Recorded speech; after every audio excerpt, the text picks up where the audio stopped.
Hello everyone, welcome to our YouTube channel be like bro. జనవరి 6 వైకుంఠ ఏకాదశి అంటే రేపే. ఈ రోజున అసలు వైకుంఠ ఏకాదశి ఎందుకు వచ్చింది? ఈరోజు ఏం చేస్తే మనం సకల పాపాల నుండి విముక్తి పొంది ఎల్లప్పుడూ దైవానుగ్రహంతో ఈ కొత్త సంవత్సరం మొత్తం అధిక ధనంతో ఆయురారోగ్యాలతో ఉండగలమో ఈ వీడియో చివరి వరకు చూస్తే మీకే అర్థమవుతుంది.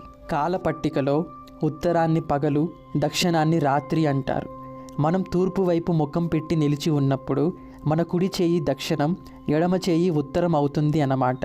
మనకు 24 గంటల్లో పగలు రాత్రి అయిపోతే దేవతలకు మాత్రం 6 నెలలు పగలు 6 నెలలు రాత్రి అవుతుంది.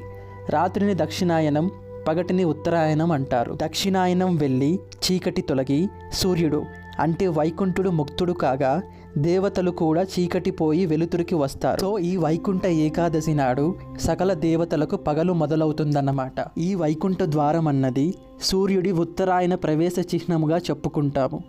ముక్కోటి దేవతలు ఈ వైకుంఠ ఏకాదశి రోజు ఉత్తరమందున్న శ్రీ మహావిష్ణువుని దర్శించుకుంటారు. అందుకనే ఈరోజు భక్తులు కూడా ముక్కోటి దేవతలతో కూడి ఉన్న వైకుంఠాన్ని ఉత్తర ద్వారం ద్వారా దర్శనం చేసుకుని ముక్తి పొందాలని భావిస్తారు. ఇక ముక్కోటి ఏకాదశి నాడే హాలాహలం, అమృతం రెండూ పుట్టాయి. ఈ రోజునే శివుడు హాలాహలం మింగాడు.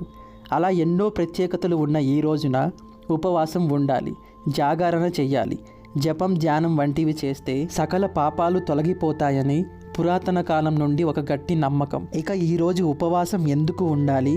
అతి ముఖ్యంగా ఈరోజు బియ్యంతో చేసినవేవి తినకూడదు.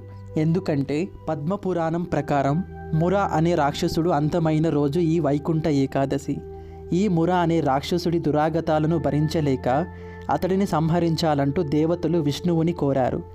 వారు కోరిన విధంగానే ఒక ప్రత్యేక అస్త్రంతో ఆ మురను సంహరించాడు మహావిష్ణువు. అప్పుడు ప్రత్యక్షమైన ఒక యువతికి ఏకాదశి అని పేరు పెట్టి వరం కోరుకోమన్నాడు మహావిష్ణువు. ఈ వైకుంఠ ఏకాదశి రోజు ఉపవాసం ఉన్న వారి పాపాలను పూర్తిగా పరిహరించాలని ఆమె కోరింది.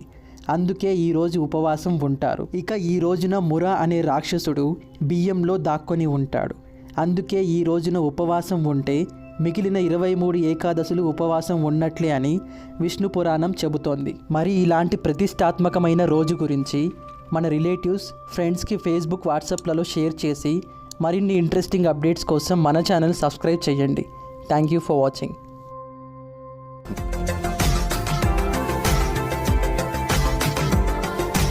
మరిన్ని అప్డేట్స్ కోసం మా ఛానల్ని సబ్స్క్రైబ్ చేయండి.